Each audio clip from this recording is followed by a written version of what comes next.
Good morning everyone. आज की video में हम फ्यूचर परफेक्ट टेंस करेंगे। इससे पिछली वीडियो में हमने पास्ट परफेक्ट टेंस किया। तो फ्यूचर परफेक्ट टेंस यूज़ कब होता है?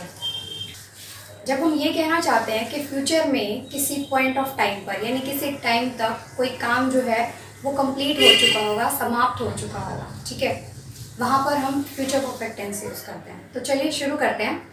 सबसे पहले आती है इसकी पहचान। हिंदी में क्या पहचान है? जिन वाक्यों के अंत में आता है चुका होगा, चुकी होगी, चुके होगे, इस तरह के वर्ड्स जहाँ लास्ट में आएंगे सेंटेंस में, उन्हें जो हम इंग्लिश में ट्रांसलेट करते हैं तो वहाँ पर हम फ्यूचर परफेक्ट टेंस यूज़ करते हैं, ठीक है। फॉर एग्जाम्पल, अगले साल तक वह शादी कर चुका होगा, ठीक है, या फिर 2 साल बाद तुम बीए कर चुके होगे, तुम्हें नौकरी मिल चुकी होगी। इस तरह के सेंटेंसेस में क्या आएगा? फ्यूचर परफेक्ट टेंस आएगा। इसका यूज देखो, to express an action which is expected to be completed by a given future time. किसी ऐसे एक्शन के बारे में बात करने के लिए जो फ्यूचर में किसी समय पर समाप्त हो चुका होगा, कंप्लीट हो चुका होगा, ठीक है। इसका सिंटेक्स देखते हैं। बेसिक स्ट्रक्चर क्या होता है हमारा किसी भी सेंटेंस का? क्या लिखते हैं हम? सब्जेक्ट होता है प्लस हेल्पिंग वर्ब होती है प्लस वर्ब होती है प्लस ऑब्जेक्ट होता है, ठीक है। सभी टेंसेस में हेल्पिंग वर्ब और वर्ब चेंज होती है। सभी टेंसेस की हेल्पिंग वर्ब और वर्ब अलग अलग होती है, ठीक है। तो इस टेंस में हमारी हेल्पिंग वर्ब क्या है? इस टेंस में हमारी हेल्पिंग वर्ब है will, shell plus have. Will या शैल लगाएंगे, उसके साथ हैव लगाएंगे, और वर्ब की फॉर्म कौन सी यूज होगी? वर्ब की थर्ड फॉर्म यूज होगी। मैंने आपको बताया था कि परफेक्ट टेंस में, चाहे वो प्रेजेंट परफेक्ट है, पास्ट परफेक्ट है, फ्यूचर परफेक्ट है, तीनों में वर्ब की थर्ड फॉर्म यूज हो रही है, ठीक है। हमारे प्रेजेंट परफेक्ट में भी वर्ब की थर्ड फॉर्म लगी थी, हमारे पास्ट परफेक्ट में भी वर्ब की थर्ड फॉर्म लगी थी, और फ्यूचर परफेक्ट में भी वर्ब की थर्ड फॉर्म है। तो यहाँ पर हमें सिर्फ ये याद रखना है कि हमारी हेल्पिंग वर्ब क्या लगेगी, ठीक है। तो देखो कैसे सेंटेंस बन रहा है। सब्जेक्ट प्लस विल या शैल। हमें पता है कि विल और शैल कहाँ लगता है, ठीक है। शैल किस किस के साथ लगता है? शैल लगता है सिर्फ आई और बी के साथ। शैल किसके साथ लगता है? सिर्फ आई और बी के साथ। और विल जो है बाकी जितने भी बच गए उन सब के साथ विल लगेगा, जैसे कि ही, शी, ठीक है, इट। उसके अलावा कुछ भी है जैसे कि बॉयज, ठीक है, स्टूडेंट, कोई भी वर्ड आता है बाकी सभी के साथ हमने क्या लगाना है? विल लगाना है, ठीक है। नेगेटिव देखो कैसे बनेगा। Subject will shell plus not. ध्यान देना है आपको। देखो हमारी हेल्पिंग वर्ब में 2 वर्ड है, या तो विल हैव लगेगा या शैल हैव लगेगा, ठीक है। तो नॉट जो है वो इनके बीच में लगेगा, विल और शैल। मैंने आपको बताया था कि जब भी हमारे हेल्पिंग वर्ब में 2 या 3 वर्ड हों, जैसे कि अब हमारे पास विल हैव है, ठीक है ना, क्या है हमारे पास? विल हैव है, या फिर हमारे पास क्या है? शैल हैव है, ठीक है। तो हमेशा जब हमें नॉट लगाना है तो जो फर्स्ट वर्ड होता है ना उसी के बाद हमें नॉट लगाना होता है। यहाँ पर हमारा नॉट आएगा, ठीक है ना, शैल नॉट या फिर विल नॉट। समझ गए? हैव के बाद नॉट नहीं आएगा, will not have, shall not have. तो विल, शैल, उसके बाद नॉट, फिर हैव लगेगा, वर्ब की third form plus object. Interrogative. Interrogative कैसे बनाते हैं? हमें जब भी इंटेरोगेटिव बनाना होता है हम क्या करते हैं? जो हमारी हेल्पिंग वर्ब है उसे हम आगे ले आएंगे, ठीक है। हमारी हेल्पिंग वर्ब क्या है? विल और शैल हमारी हेल्पिंग वर्ब है, प्लस सब्जेक्ट, जो भी हमारा सब्जेक्ट होगा वो हम लिखेंगे। उसके बाद आएगा हैव, वर्ब की थर्ड फॉर्म प्लस ऑब्जेक्ट। फिर से ध्यान देना, देखो हम हैव को आगे नहीं लेके आए, हम सिर्फ विल और शैल को आगे लाए हैं। हैव वहीं पर है जहां पर था, ठीक है ना। हैव वर्ब की थर्ड फॉर्म प्लस ऑब्जेक्ट वहीं पर है। ऐसे ही जब नेगेटिव इंटेरोगेटिव बनाना होगा तो क्या होगा? विल और शैल आगे आ जाएगा। हमें पता है कि सिर्फ फर्स्ट वर्ड हमें आगे लेकर के आना है। उसके बाद क्या आएगा? सब्जेक्ट, फिर क्या आएगा? नॉट। सब्जेक्ट के बाद नॉट आता है जब हम नेगेटिव इंटेरोगेटिव बनाते हैं, तो हमेशा हमारे सब्जेक्ट के बाद नॉट आता है। तो ये सब्जेक्ट के बाद हमने नॉट लगा दिया, प्लस हैव प्लस वर्ब की थर्ड फॉर्म प्लस ऑब्जेक्ट, ठीक है। अब देखो सिर्फ कौन अपनी जगह बदल रहा है हर बार? विल और शैल जो है ना, जब इंटेरोगेटिव बनाया तो विल शैल आगे आए थे, ठीक है। नॉट लगाना था तो विल शैल के बाद लगाना था। ये आपका हैव वर्ब की थर्ड फॉर्म प्लस ऑब्जेक्ट हर जगह ऐसे ही है। हैव वर्ब की third form plus object, have verb की third form plus object, have verb की थर्ड फॉर्म प्लस ऑब्जेक्ट, यानी कि हैव वर्ब की थर्ड फॉर्म ऑब्जेक्ट, इन्हें हमें नहीं छेड़ना। सिर्फ हमारा विल शैल जो है ये चेंज होगा। नॉट लगा था तो विल शैल के बाद नॉट लगा था, इंटेरोगेटिव बनाना था तो विल शैल आगे आ गया था, नेगेटिव इंटेरोगेटिव बनाना था तो विल शैल आगे प्लस सब्जेक्ट प्लस नॉट, ठीक है। उसके बाद हैव वर्ब की थर्ड फॉर्म प्लस ऑब्जेक्ट। तो आपको यह याद रखना है कि हैव को हमने यहीं पे रखना है, हैव को नहीं छेड़ना। हैव को आगे नहीं लेकर के आना, ठीक है। और नॉट भी किसके बाद लगेगा, विल शैल के बाद। जब भी हमारे पास हेल्पिंग वर्ब में दो वर्ड्स हों, ठीक है, तो जो फर्स्ट वर्ड है ना उसके बाद हमें नॉट लगाना होता है, ठीक है। जैसे विल नॉट, शैल नॉट, ठीक है। और जब इंटेरोगेटिव बनाना है तो जो हमारा फर्स्ट वर्ड है ना उसी को हम आगे लेकर के आएंगे। ये देखो यहाँ पर हम इसी को आगे लेके आए विल शैल को, ठीक है। एक एग्जाम्पल देखते हैं। कल तक वह एक पत्र लिख चुका होगा। देखो चुका होगा, मैंने ऊपर पहचान क्या बताई थी हिंदी में, चुका होगा, चुकी होगी, चुके होंगे, इनमें से कोई वर्ड आएगा आगे यहाँ पर चुका होगा, ठीक है।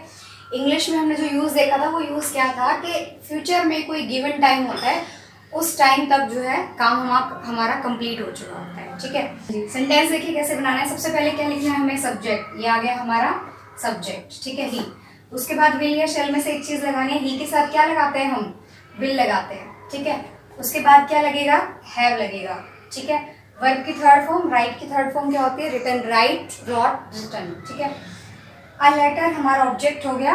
बाय टुमारो ये हमारा टाइम हो गया, गिवन टाइम, कि कल तक कर देगा वो काम, ठीक है, कल तक कर चुका होगा।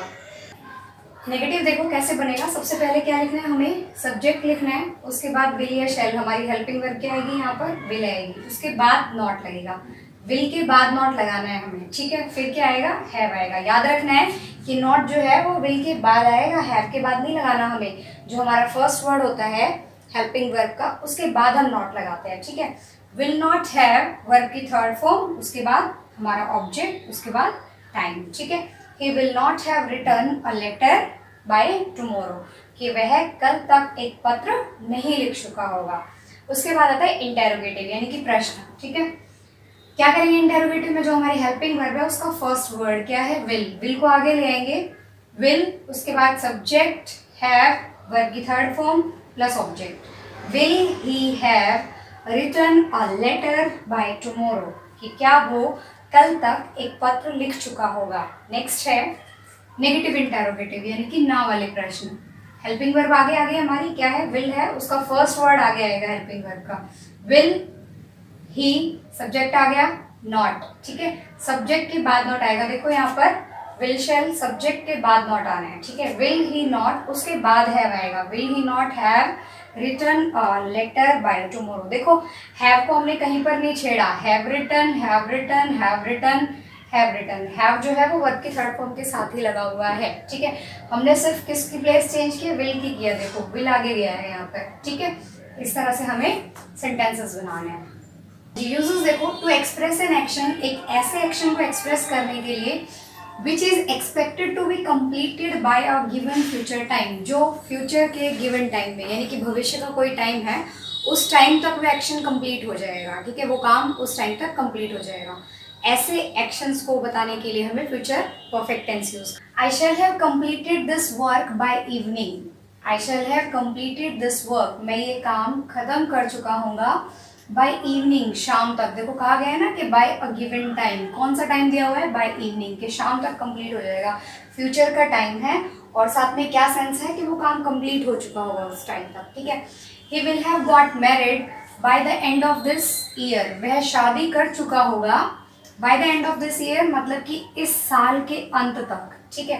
अगला है to express an action that will have been completed before another action in future, एक ऐसे एक्शन को एक्सप्रेस करने के लिए, एक ऐसे काम को एक्सप्रेस करने के लिए जो फ्यूचर में किसी दूसरे काम से पहले हो जाएगा। यानी कि फ्यूचर में दो काम हो रहे हैं, एक काम पहले खत्म हो जाता है, एक बाद में खत्म हो जाता है। जो काम पहले खत्म होता है उसे हम प्रीवियस एक्शन कहते हैं, और उस एक्शन को हमने फ्यूचर परफेक्ट टेंस में लिखना है। और जो काम बाद में खत्म होगा उसे हमने सिंपल प्रेजेंट टेंस में लिखना है। याद रखिएगा, जो काम पहले खत्म हुआ उसे हम फ्यूचर परफेक्ट टेंस में लिखेंगे, जो काम बाद में, यानी फ्यूचर के अंदर ही जो काम बाद में खत्म होगा उसे हम सिंपल प्रेजेंट टेंस में लिखेंगे। देखो एग्जांपल देखो, my mother will have cooked food, मेरी माँ खाना बना चुकी होगी, ये हमने बनाया फ्यूचर परफेक्ट में। ये किसमें है हमारा, फ्यूचर परफेक्ट में, ठीक है, फ्यूचर परफेक्ट में बनाया ये। बिफोर आई रीच होम, मेरे घर पहुंचने से पहले, ये हमारा सिंपल प्रेजेंट टेंस में बना हुआ है, सिंपल प्रेजेंट टेंस में। देखो इस तरह से एग्जाम में इस तरह से आता है क्वेश्चन, ठीक है। वो आपको या तो ये वाला सेक्शन दे देंगे, ये आपको फिल करना है, या फिर ये दे देंगे आपको ये फिल करना है। तो याद रखना है कि इस तरह के सेंटेंसेस में जहां पर फ्यूचर परफेक्ट यूज होगा, दो एक्शन हो रहे हैं, एक पहले हो रहा है एक बाद में हो रहा है, तो जो काम पहले हो रहा है वो परफेक्ट में होगा, फ्यूचर परफेक्ट में, ठीक है। जो बाद में हो रहा है वो सिंपल प्रेजेंट टेंस में लिखना है, इसके अलावा कोई टेंस वहां पर यूज नहीं होगा, ठीक है। अगला है the plants will have dried, कि पौधे सूख चुके होंगे, बिफोर इट रेन्स, बारिश होने से पहले पौधे सूख चुके होंगे। फ्यूचर की बात हो रही है कि फ्यूचर में बारिश होने से पहले ही पेड़ सूख चुके होंगे। ये हमारा किस में बना है? फ्यूचर परफेक्ट में, ठीक है। किसमें बना है? हमारा फ्यूचर परफेक्ट में बना है। और ये इट रेन्स हमारा किस में बना है? सिंपल प्रेजेंट में, ठीक है। इस तरह से आपको करना है। तो आपको क्लियर हो गया होगा फ्यूचर परफेक्ट टेंस हमें कब यूज करना है। दो ही यूजेस हैं कि या तो फ्यूचर में एक गिवन टाइम तक हमारा काम कंप्लीट हो जाए, हम ये मान के चल रहे हैं कि भाई इस टाइम तक ये काम हो चुका होगा, जैसे हमने वे एग्जांपल किया था कि अगले साल तक उसकी शादी हो चुकी होगी, ठीक है। या फिर जहाँ पर फ्यूचर में दो काम हो रहे हैं, एक काम जो पहले खत्म होगा ना फ्यूचर में, वो काम हमारा फ्यूचर परफेक्ट में बनेगा, जो काम उसके बाद खत्म होगा वो हमारा सिंपल प्रेजेंट टेंस में बनेगा।